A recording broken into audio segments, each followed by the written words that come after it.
Good afternoon, everyone.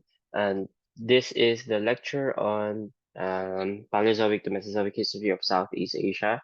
Last time we started discussing already the continental blocks that we have now, or the present day plates that are interacting. Of course, we have again the Indo-Australian plate, a plate that is composed of continental as well as oceanic crust. It's moving towards the northeast currently, roughly in this uh, speed.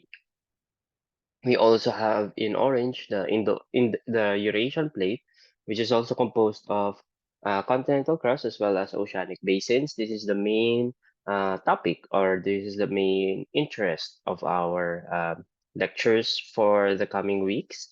And this is composed of particular interest for us is, of course, South China here, North China here, Sundaland, which is this area in red dash lines, as well as which is equivalent to Indochina, this one, as well as Borneo, this one, Southwest Borneo. And then we also have at present the Philippine Sea Plate, and then border to the further east is the Pacific Plate, okay, which are the our oceanic lithospheres.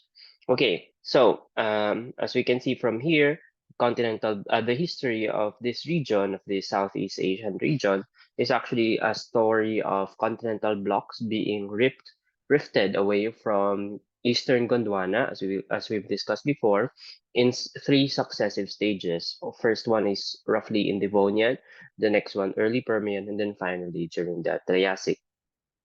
This rifting and successive collision in this region, which successively formed itong ating modern day or present day configuration, all had profound effects, of course, in the continent-ocean configuration. Dramatic changes in relief in the sea and land also affected, of course, yung paleo-ocean currents as well as yung distribution of life as we see it at present. So these events we will be discussing, or these three stages and how they went about, will be discussed in today's lecture. So we'll be talking about the Paleozoic to the Cenozoic, specifically after this around 530 MA Gondwana land. So as we can see from here, basically the story is that you have the North China, South China, and other blocks being located somewhere already apart from, or already rifted away from Gondwana land, and that's the beginning of our story. So meron ka na ditong during the assembly of Gondwana, actually wala na yung blocks, or this North and South China blocks have already rifted away from that Gondwana land, as we'll see later on. So ito yung first stage, and successively we have further and further even more successive stages of continental rifting and therefore ocean formation. Yan. So this will be the main this map rather shows the distribution of continental blocks that were drifted or rifted from Gondwana at different stages. So the guys in orange, South China, North China, further north, Indochina, Sumatra block are all rifted during the Devonian, so the first stage, followed by the guys in or the pink, reddish pink, so Cebu Masu, as well as the other blocks here in north. So those are rifted from Gondwana in late Permian. And then finally, you have these things in blue as well as in green, sorry, here, blue and in green, which represents, so the blue ones represent continental blocks derived from South China / Indochina in the Cretaceous to Cenozoic. So ito na yung latest. Whereas the green are those derived from Gondwana, specifically actually Australian plate, or Australian plate, sometime during late Triassic to late Jurassic. Okay? Yeah. So isa-isay natin itong rifting events na to. And as we discussed also before, because of the rifting and drifting nitong plates papa north, for example, when Cebu Masu was rifting, or was rather rifted and then being or moving northwards, the oceanic plate or oceanic crust rather, the oceanic crust ahead of it started to subduct. And of course, when you have subduction, you form an arc. So that arc is actually this LTC which we'll discuss later on, as well as meron ding siyang back arc na na-form, such as this uh, suture here, Strakayo non-Untaradit, which we will also discuss later. So yun yung rough na distribution of these materials. Another important thing here that we can see is that you have this thing in orange that was supposed to be supposedly drifted at the same time as Indochina and South China, but is currently located here. Para siyang seemingly rifted, para siyang seemingly rifted and collided with Sibumasu at a later date. Yan, kasi 'di ba, basically Indochina, and then you have uh, si Bumaso colliding against it. And then si West Sumatra Block, mukha rin siyang paganon. But as we discussed before, this is a different case. West Sumatra was actually translated to its present day location through strike slip faulting. Okay. So we'll see later on yung evidence for that. Okay. So moving on to the main main topic.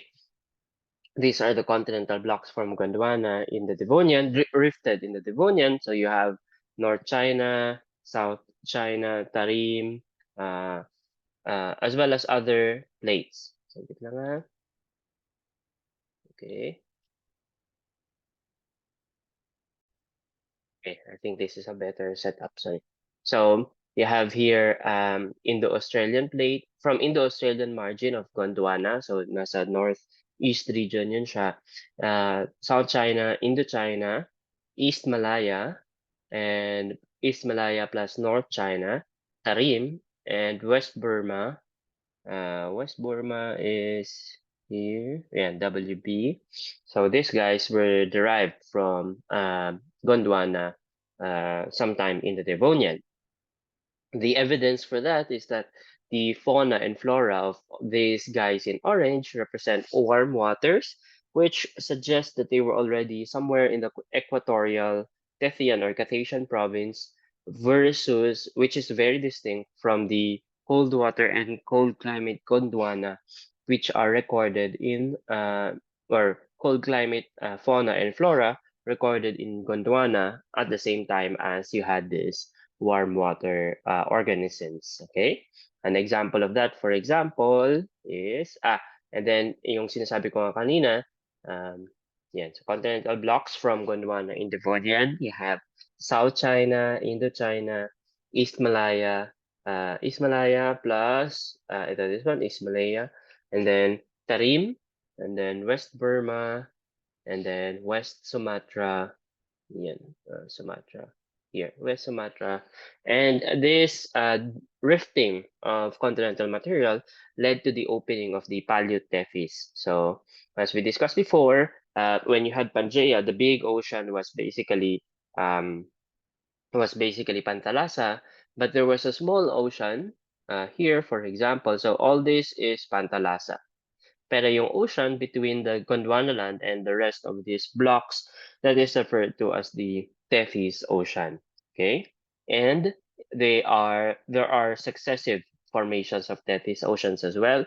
So during the rifting and drifting of this first set of blocks, it led to the opening of the Paleotethys in the early Devonian and the complete separation of separation of these continental blocks by Carboniferous, which are now located north of Gondwana. So hence, because of the much northern location of these blocks at that time, ito nga yung sinasabi natin na the fauna and flora of these or fossils, flora fossils found in these blocks represent to much warm water equatorial, meaning nasa gitna na sila near the equator na sila, compared to the rest of the Gondwana, which is still located somewhere further south.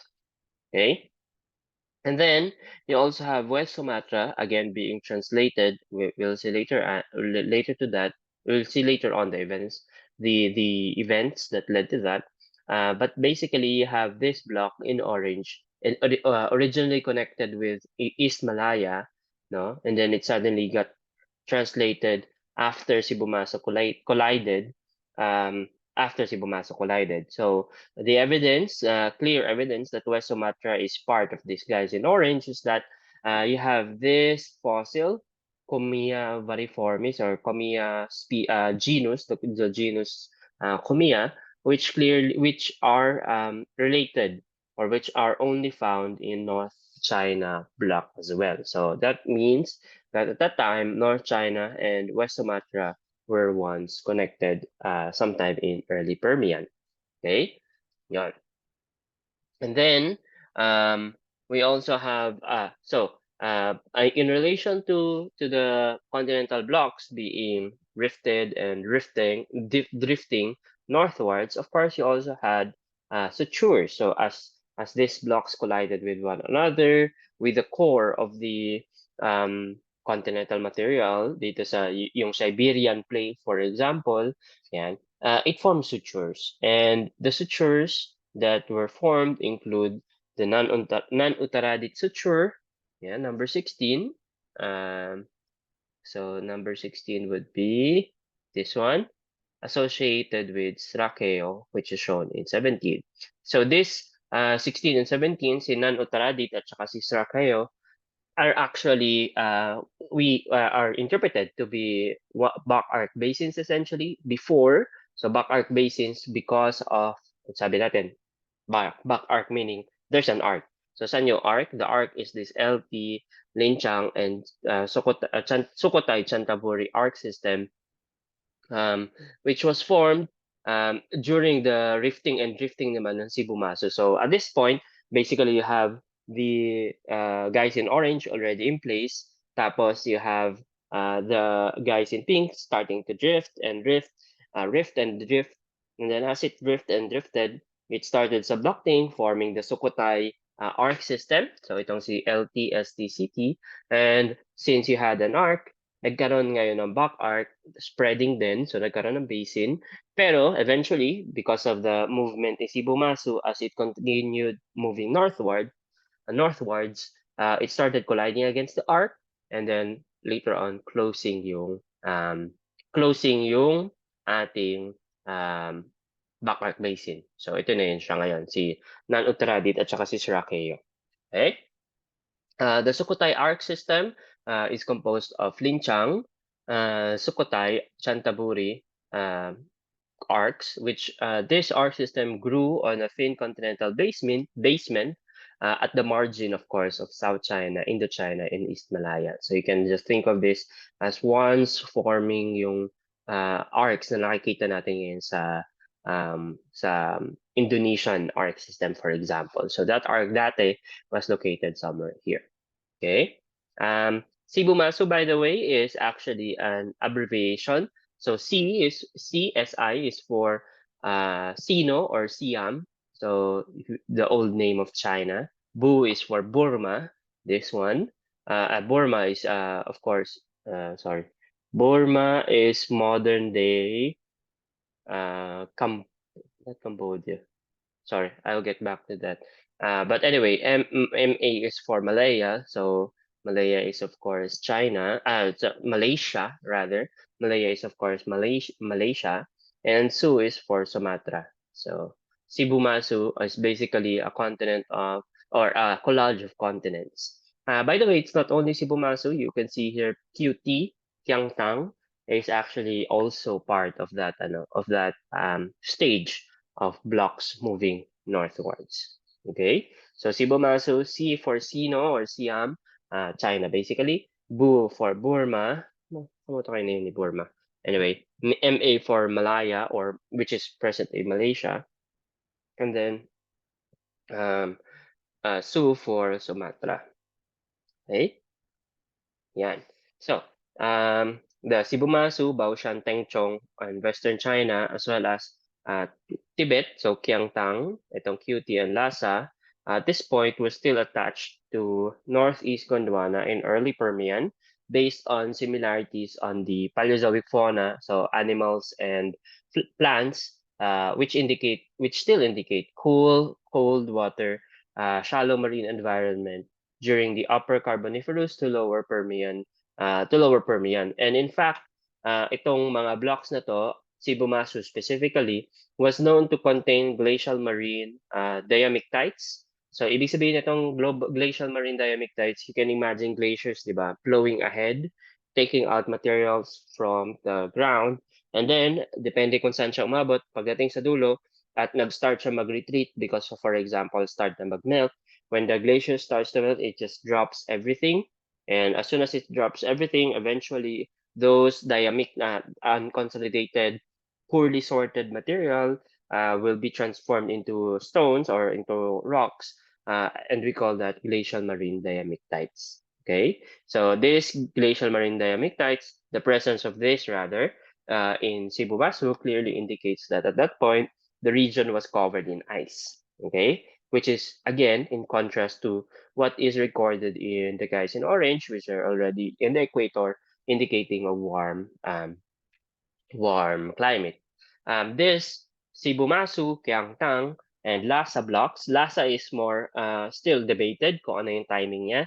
Is it the reason why it's in green is that some of the authors suggest that this block was rifted sometime in late Triassic to late Jurassic, but others contend that it must have been earlier and may have been formed at the same time as, or it may have been rifted from Gondwana at the same time as Sibumasu. So it's not yet clear. Ito again yung limitations natin when we study tectonic reconstructions or when we do tectonic reconstructions. It's evidence-based and interpretation-based. Okay, but anyway, considering considering for now rather that we only have QT and Sibumasu, they are a part of what is referred to as the Cimmerian continent. So this Cimmerian continent is actually a narrow continental strip. Ito yun siya. This is from another study, Senor et al. In 2023. You have here this Sino-Chimmerides, meaning Chinese Chimmerides. You have here the Gaznian Chimmerides and the Mediterranean Chimmerides. So basically, this region here represents itong block na to. Yan. So that time nakadikit pa siya sa Gondwana. So here you have modern day Africa and the Arabian Peninsula. And to the north of that, yung eventually mafo-form na sila Gaznian Chimmerides. And then dito naman sa further south east of Gondwana, you can see here Australia.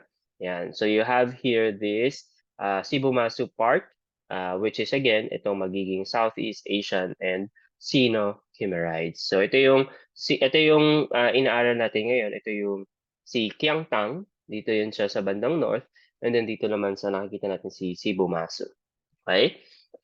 So, this narrow continental strip was rifted from northeast Gondwana land margin during Permian, indicated the marine diamictites integrated with marine plastics and turbidites suggest rifting at this stage as well as glacial deposition.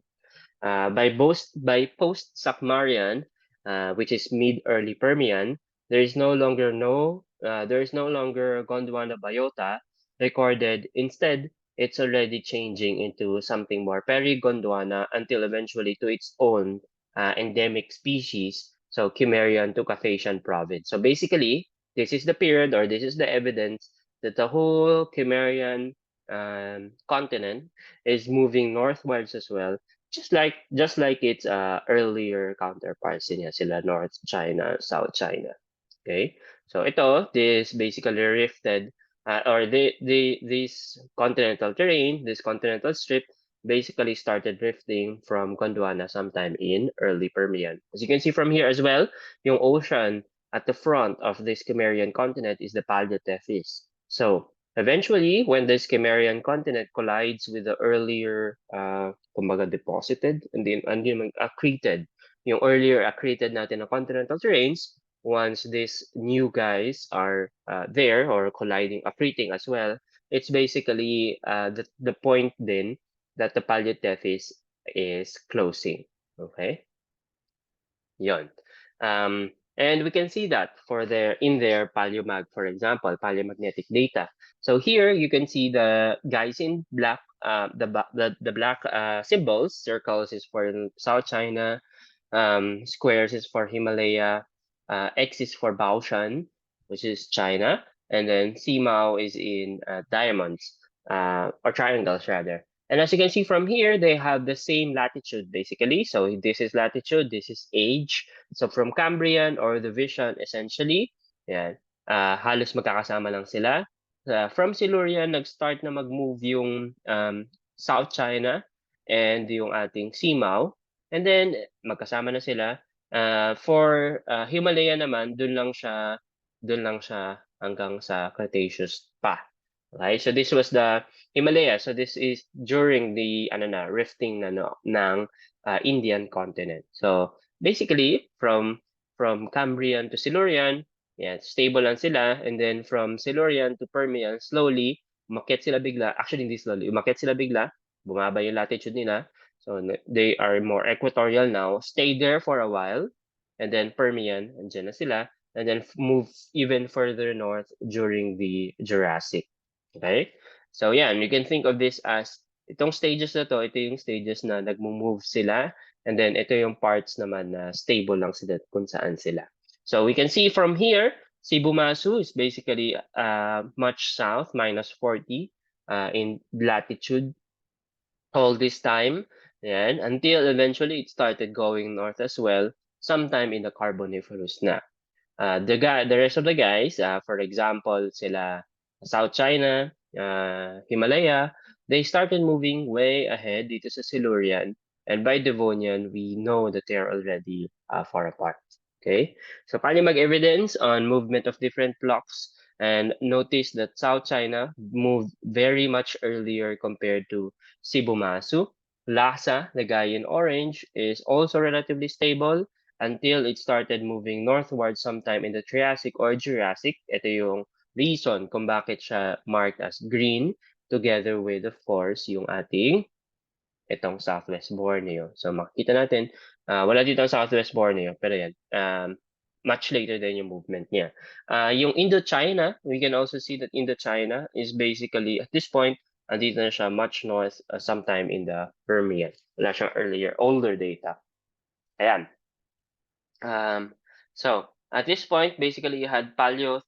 So ito naman yung tectonic reconstruction showing yung movement this time of the next set of blocks. So si Cebu Masu, for example. So here you had Cebu Masu.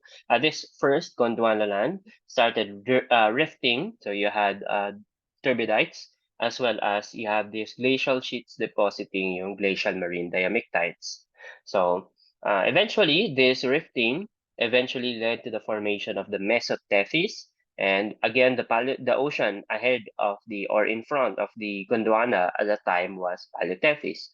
So habang nag-move, no, nag-rift sa likod, forming the Mesotethys, unti-unti namang kinokonsume si Paleotethys along this subduction zone and forming the Sukhothai arc. Because of the prolonged subduction in this period, basically it led to back arc spreading, and that back arc spreading material eventually will form yung ating Jinghong Srakayo non-Uttaradit Srakayo back arc suture. And then yung ating pink nga kanina, yun yung ating Sukhothai arc. Eventually, of course, makokonsume si Paleotethys. So this is the period na wala na tayong Paleotethys. And instead, we have Sibumasu colliding with the rest of Sukhothai and Indochina block. So this time, Gondwana is very much farther here, and separating them, Sibumasu from the Gondwana is of course the Mesotethys. Okay, yeah. Some pictures of the glacial marine diamictite. So basically, diamictites are hindi man easy, but they are easily recognizable because they are very poorly sorted. You have basically the glaciers carrying both fine particles as well as boulders. So once the glacier retreats, it just starts dumping everything, and this leads to very poorly sorted, very angular but highly kumbaga, usually striated because of the glacial movement, o kaya smoothened because of the glacial movement. So yun, very distinct yung characteristics ng clasts na deposit when you have a glacial deposit. And here you can have here what's shown here, for example, is a drop stone. A drop stone is basically yung boulders nga na dala-dala ng glacier natin. So this is a drop stone in glacial marine diamictite. And aside from the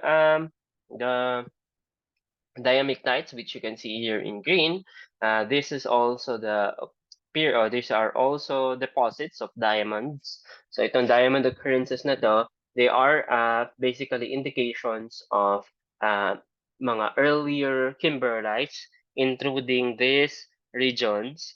So here you have a Sibumaso, of course, Sibumaso terrain, together with yung sa southwest Borneo terrain, clearly indicating that at this point, or they were formed relatively at the same region, together with Gondwana. Yeah. So kimberlite magmatism. Okay. So next basin. So tapos na tayo dito sa guys in orange, which were again rifted sometime in the Devonian, and then the Cebu Masu, which were rifted sometime in the Permian. And then here you have the rift-related basin formation, and wait lang ha. Okay. So tapos na tayo sa sa blocks which were rifted sometime in the Devonian, and then next followed by these terrains which were rifted sometime in the Permian. Next one are those that were rifted sometime in the Triassic to Jurassic. So yun yung mga things in green here. So the rift-related basin formation, as well as the presence of unconformities in northwest Australian margin, as well as sediment sources, paleocurrent data from Timor and offshore ocean floor magnetic anomaly suggest na nagkaroon ng isa pang rifting event, and this time it was the South Tibet, Burma, Malaya, Southwest Borneo, Sumatra, and itong mga regions na to. So, yung one dito sa map is East Java, number 2 is Bawayan, number 3 is Paternoster, number 4 is Mangkalihat, and number 5 is West Sulawesi. So itong trains na to supposedly drifted or rifted from Northwest Australia sometime in the Jurassic to Triassic. So yung eastern boundary nila, this one is this one is the Mogok Metamorphic Belt, as well as the medial Sumatra Suture. Yan. So, meron ditong, ayan, ito yung si Meriatus, Bawayan, Oilanap, dito si Sumatra. So, somewhere here yung kanilang medial Sumatra block, or with medial Sumatra tectonic zone. So, yun yung kanilang boundary. And sa west naman, you have the ophiolites, especially the Mount Victoria Metamorphics. So parang yung mga dito, yung evidence kanina, the placers of diamond deposits also suggest yung mineral chemistry niya, isotopic data niya, based on studies, revealed that these guys in green were also derived from the same continental material as the rest of these blocks, indicating Gondwana mantle source sometime, which was rifted during the Jurassic, or sometime during the Jurassic. Okay.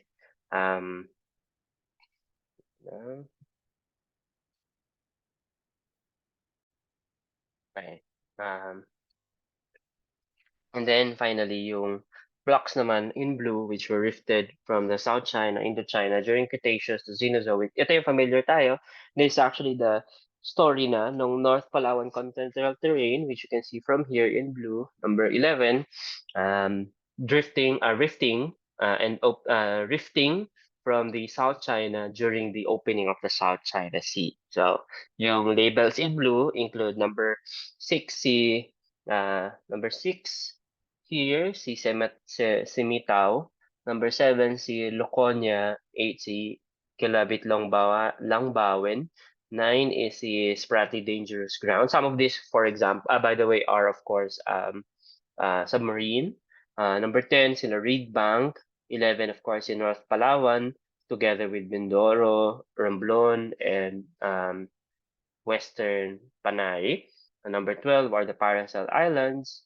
13 is the Macclesfield Bank, which these continental terrains have the same signature as South China, drifted during the uh, Cretaceous to Cenozoic. So, um, ito yung basically next lecture pa to siya. Kasi as you can see, this is already bordering Cenozoic. So, Cretaceous to Cenozoic na rifting event. And in relation to that, um, uh, for the as a so as a transition from the Paleozoic to Mesozoic history, papunta naman sa uh, Cenozoic history, I'm asking you to present or to read on these works by Zamoras and Matsuoka and Gaboracho, etc. et al. To basically read and see kung ano naman yung history nitong and evidence of this rifting event. So this rifting event of continental terrains from South China sometime in the uh, Cretaceous to Cenozoic. Okay, so please read these papers, and then once the lectures on Paleozoic and Mesozoic history is finished, then I will ask you to present this uh, a summary of the results and evidence used by these papers. Okay, let me start. For example, another paper by Dimalanta and others, for example, showed yung detrital zircon. So these are peaks basically of ages for a number of zircons. And as you can see, yung nasa Mindoro, Buruanga, Central Palawan, all have the same characteristic Caphasian ages of around 2,000 million years old. So that's 2 billion years old, together with one that is younger. But the location of the peaks is roughly the same as that of the Cathasian sliver. So, yun yung summary ng slide na to.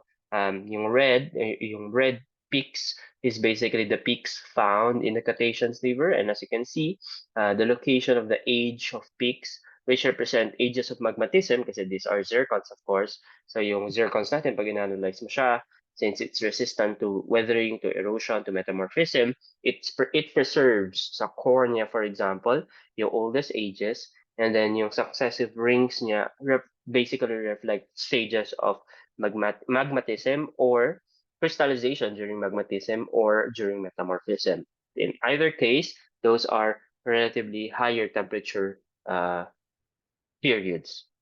Okay? So, yun yung pinapakita dito. And basically, this paper by the Malanta and others on the Cretacean slivers in Philippine Island arc suggests that these these blocks in modern day Philippines were originally derived, or in West Central Philippines were originally derived from Caphasia. Caphasia being southern China. Okay. Yeah. Okay, so I want you to do the same for these papers by Zamoras and Matsuoka on the accretion and post-accretion tectonics of Calamian Islands in North Palawan Block. And supplementary to that, you may want to read the study by Gabo and others on the geology and geochemistry of plastic sequences. This is actually more on the sedimentary geochemistry slash petrology. Okay? So para rin magkaroon kayo ng idea kung paano ba siya inaaral, paano ba siya ini-establish in the first place, yung gantong tectonic models. Okay?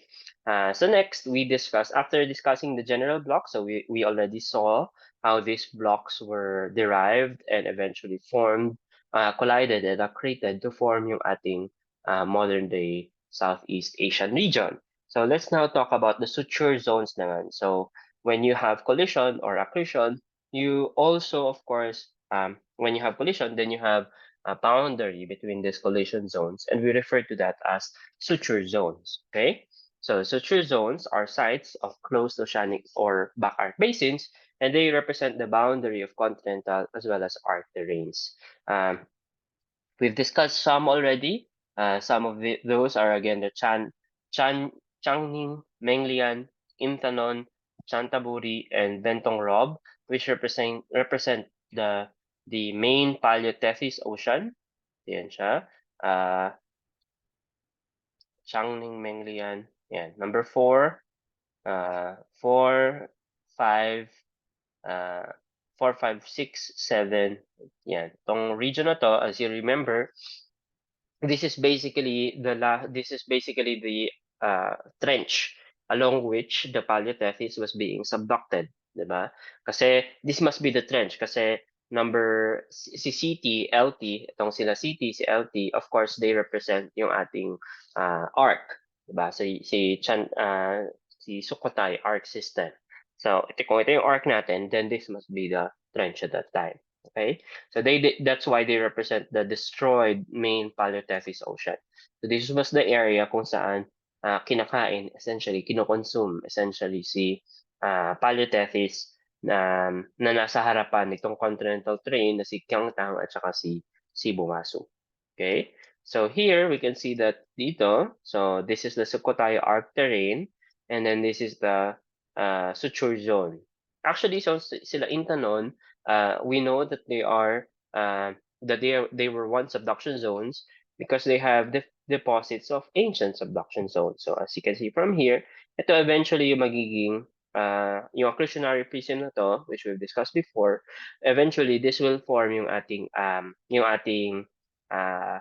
Bentong Rob suture zone. So Intanon, Bentong Rob suture zone. Yan. So medyo madali naman siyang intindihin. And then there are, of course, other terrains. For example, this is the terrain separating South China from Indochina. When we say they were drifting together, we didn't mean that they were drifting as one. They were actually South China and Indochina. Although they have the same color here, color orange, of course, there are sutures as well separating them.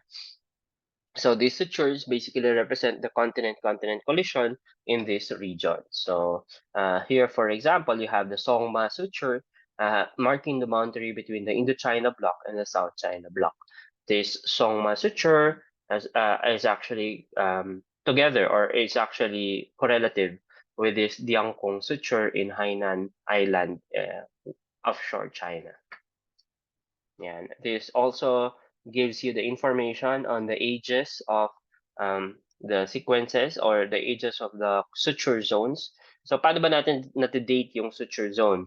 So basically, if you are interpreting something as a suture zone, specifically as an accretionary wedge, the date that you get from the deposits in the suture zone or in the ancient accretionary wedge actually represents the minimum age ng suture mo. So, kunwari, meron kang blocks dun sa melange, di ba? Let's say it's 100 million years old. Then that means that at 100 million years, active pa yung subduction mo. Okay? And therefore, yung date of suturing must be younger than 100 million years. Okay? Yeah, so that gives you only the minimum age. Yeah.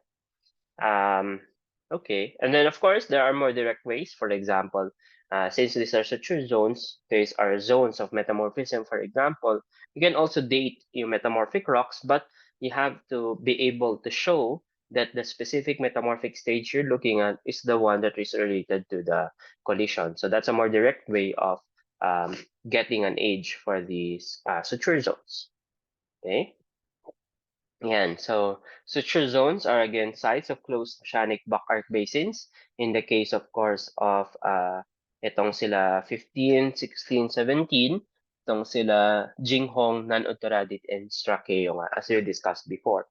Or they may also represent boundary of continental arc terrains, such as si 6, si 7, again sila Chantaburi, Bentong Rob, suture zone, which represents again the arc, Sukhothai, the boundary between Cebu Maso and the Sukhothai arc. Chengning Menglian, uh, Intanon, and Chantaburi and Bentong Rob represent the destroyed main Paleothesis Ocean. The suture zones include radiolarian cherts and deep oceanic sediments with ages of mid-Devonian to mid-Triassic, which means that that particular suture zone must be younger than mid-Triassic. Okay, from Carboniferous to Permian, the shallow marine limestones uh, res- resemble Cartesian fauna reconstructed on intraoceanic volcanic edifices within the internal suture suggest yung presence ng Paleothethean seamounts. So this from the ito yung seamounts na to. So seamounts are of course submarine mountains, actually submarine hills sila kasi yun ano lang sila, mag-isa lang sila. And since they are areas na relatively shallow yung seawater because of the natural feature, uh, limestones or carbonate deposits tends to form around them. And of course, once you subduct them like this, eventually those limestones will be found here in the accretionary prism. Okay? And din yung sinasabi niya dito that Carboniferous to Permian shallow marine limestones with Cretaceous fauna were apparently constructed on top of these volcano edifices. Okay? Also, the Chengning Intanon Chataburi R, Bentong Rob, was identified to be a suture zone or to be an accretionary prism because it contained ocean plate stratigraphy (OPS) deposits. So an OPS, an ocean plate stratigraphy, is an idealized stratigraphic succession of basically yung ating oceanic crust in reverse. So if we have this oceanic lithosphere, you can see here a seamount which contains yung since it's a relatively shallow area, it tends to form carbonate deposits, and then but on the other areas kung saan walang seamount, you basically just have pelagic to hemipelagic deposits, so sedimentary deposits, and then of course below those sedimentary material is the basalts or are the basalts of the shallowest portion of the oceanic crust. So when this subducting slab eventually enters yung ating accretionary prism, basically yung accretionary prism acts as a bulldozer. It scrapes off everything from the top so that eventually you reconstruct or you sort of reconstruct yung oceanic plate because we are able to collect yung pelagic and hemipelagic sediments, oceanic basalts, yan, as well as limestones, if any, dito sa accretionary prism. So that those deposits, no, those deposits, which includes turbidites, siliceous shales, cherts, claystones, basalts, and limestones, all those are actually part of what we refer to as the ocean plate stratigraphy. So you can read more on that by reading on this paper by Wakita and Metcalf. Yan. So yung definition nila ng ocean plate stratigraphy. So yan yung ocean plate stratigraphy. Ito ulit yung composition niya, and it works as an evidence of an ancient accretionary prism. Okay? Ano pa? Ocean plate stratigraphy represents the ocean floor reconstructed from protoliths of melanges. Melanges are again the chaotic deposits that characterize accretionary prism or ancient accretionary complexes through radiolarian, conodont, and fossilonid microfossil. So for example, here in the yung boundary nga ng Chengning, Menglian, Intanon, Chantaburi arc, you can see clearly in separate different outcrops, in different sections nitong ating ocean plate stratigraphy. Ayan, so here you have pillow lavas or pillow basalts, followed by bedded cherts, interbedded cherts, and pelagic limestones, as well as argillites. Again, this is just this represent chaotic mixtures. Okay, so hindi to single outcrop makikita mo lahat. Okay, yan. But together, they form yung ating, or they comprise yung ating ocean plate stratigraphy. Okay. Furthermore, yung ages of oceanic sediments from the main Paleotephy suture zone and from sutures that represent the closed Sukhothai back arc basin, we can reconstruct yung kailan nagsimula yung subduction and kailan siya nag-form ng back arc, for example. Yeah. So here, for example, we know that Srakayo suture, which and non-suture, which represents yung back arc basin, that was eventually closed, was active sometime in the Permian, and therefore there must have been an arc during the Permian, and that was of course the Sukhothai arc system. Yeah. So this, for example, is a map showing you suture zone rocks and the Sukhothai arc extension and the radiolarian age localities with their corresponding ages. Yeah. Next suture is, of course, the Jinghong non-Uttaradit Srakeo Sukhothai back arc sutures, which again represent the closed back arc basin during the opening which opened in the Permian when the Sukhothai, sorry, this is supposed to be Sukhothai, the Sukhothai volcanic arc system separated from South China, Indochina, and East Malaya because of the subduction of the Paleotethys. So the ages of the radiolarians suggest lower to upper Permian, which is in direct contrast to the main Paleotethys ocean being subducted at that point, which had an age of Devonian to Triassic. Yeah. So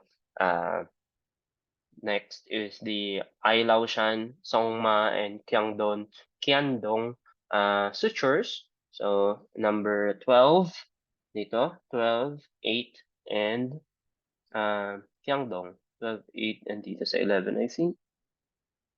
Yeah. Anyway, this region represents the boundary lang naman ng Indochina and South China as we've discussed before.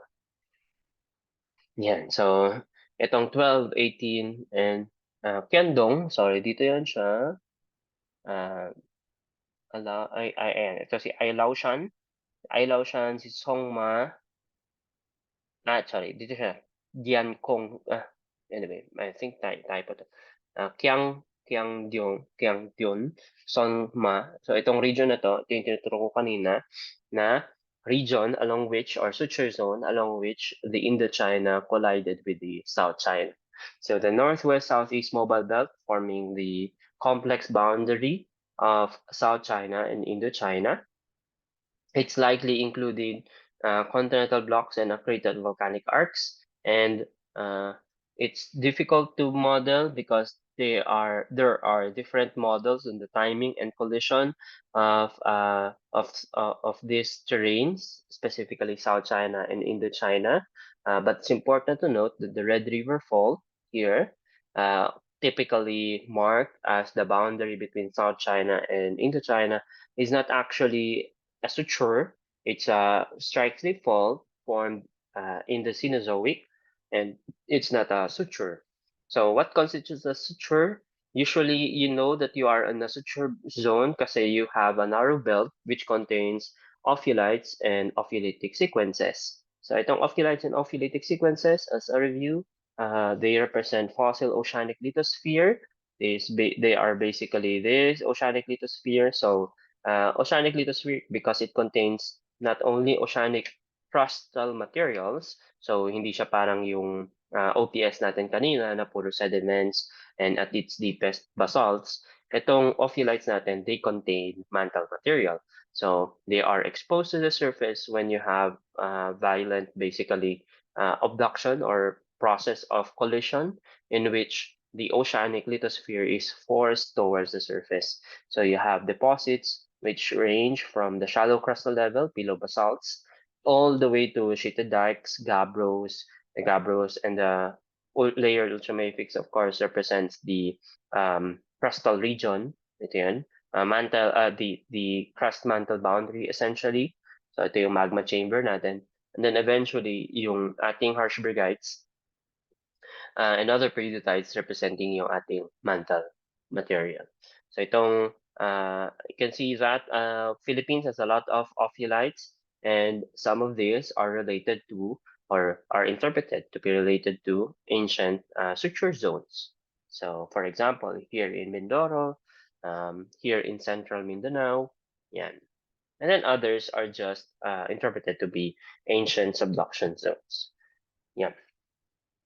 Okay. And then so for example, si Songma, dito sa Songma suture, we can see massive serpentinites and altered gabbros as well as gabbros with chromatites having morb-like affinity and chromium spinel similar to palliate tethys. So this is actually indicative of an oceanic material that once separated Indochina and South China.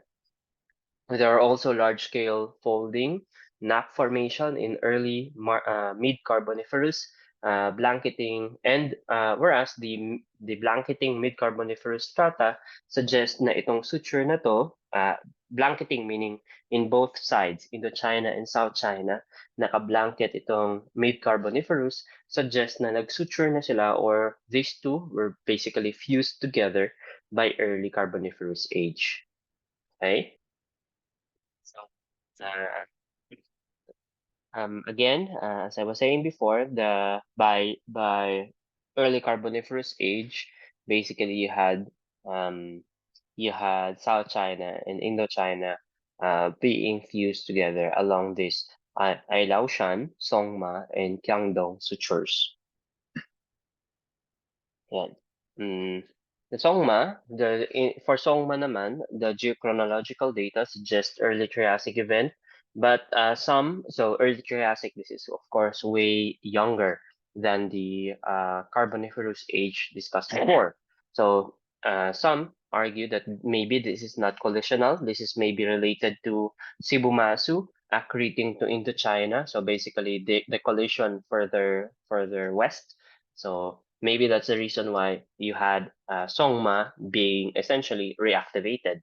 Of course, fault zones or sutures, they represent period or they represent areas of weakness sa lithosphere. And therefore, when you have successive collisions, as we've discussed here for Southeast Asia, these structures can actually be reactivated.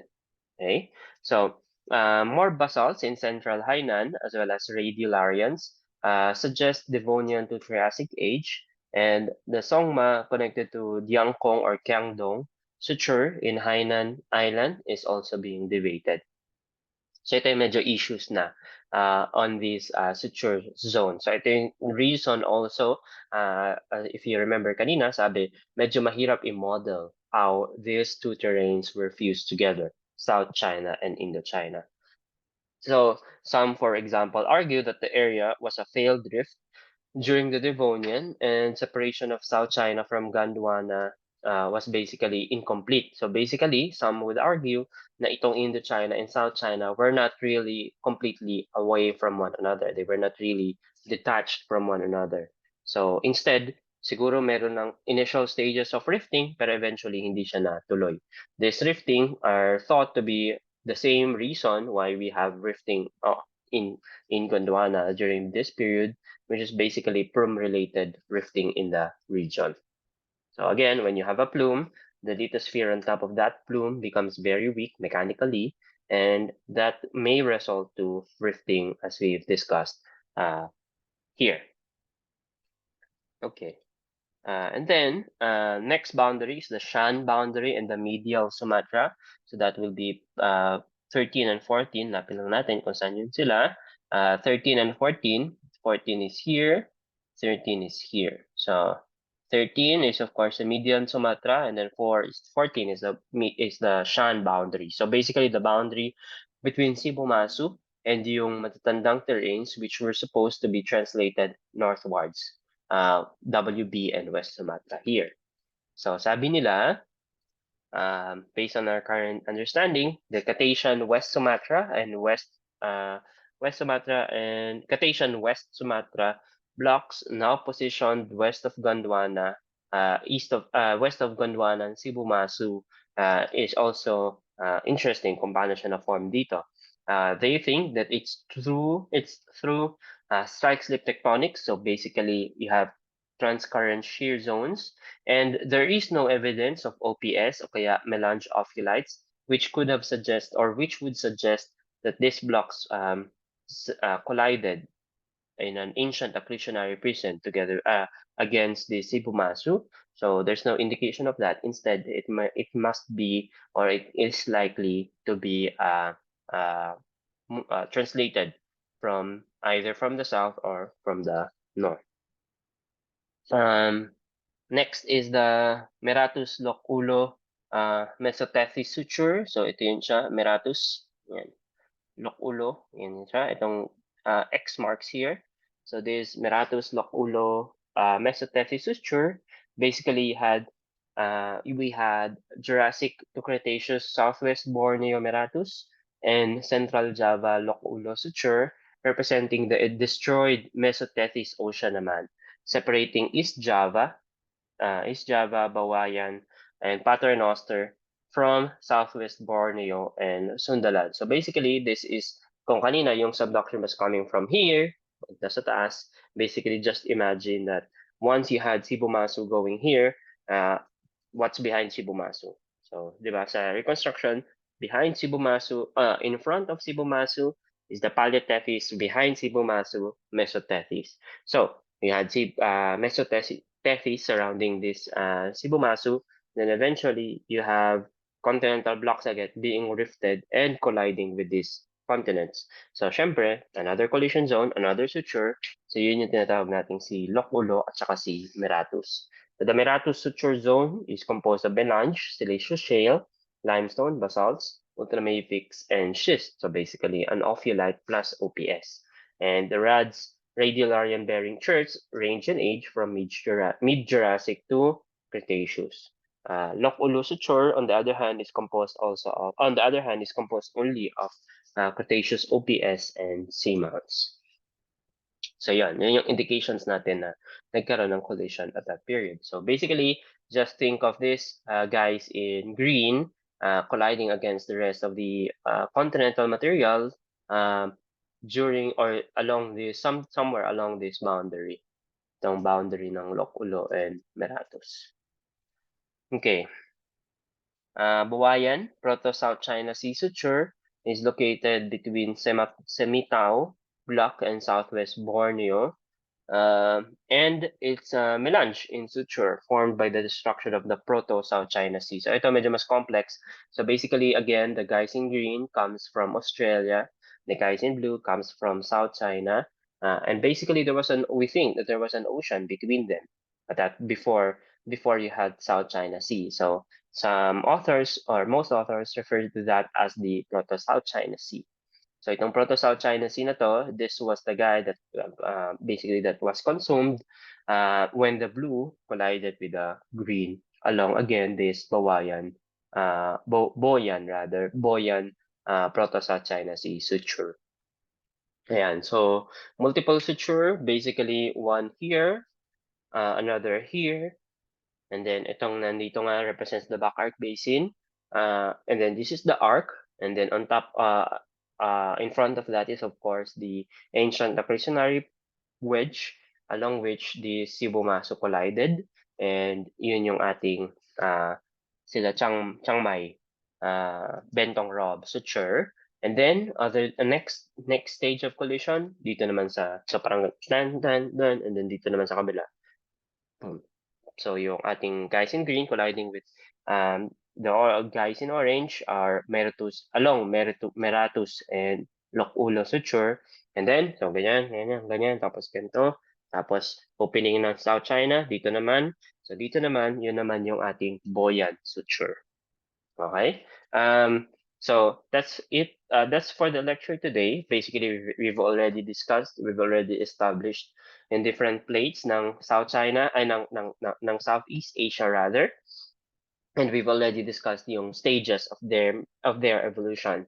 We'll discuss the evidence in more detail in the next chapter.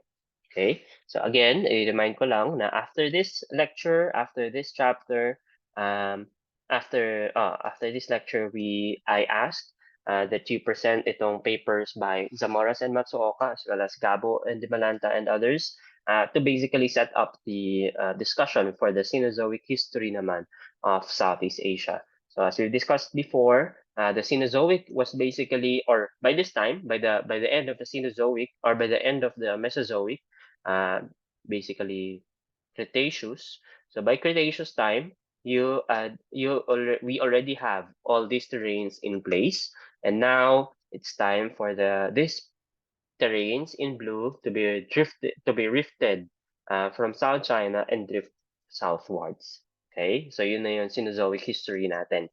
Okay, so but before going into that, we'll discuss again yung history na to that we've discussed dito sa slides. So yung mga fossils involved, ano yung mga evidence kung paano na reconstruct itong continental terrains which were derived from uh, northeast Gondwana.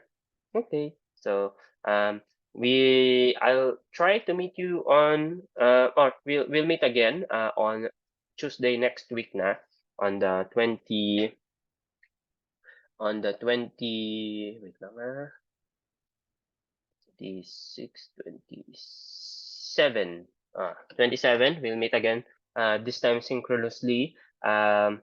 I think this is a good time for a quiz, so I'll give you a quiz next meeting before we start again the discussion uh, on basically the same thing but more detailed.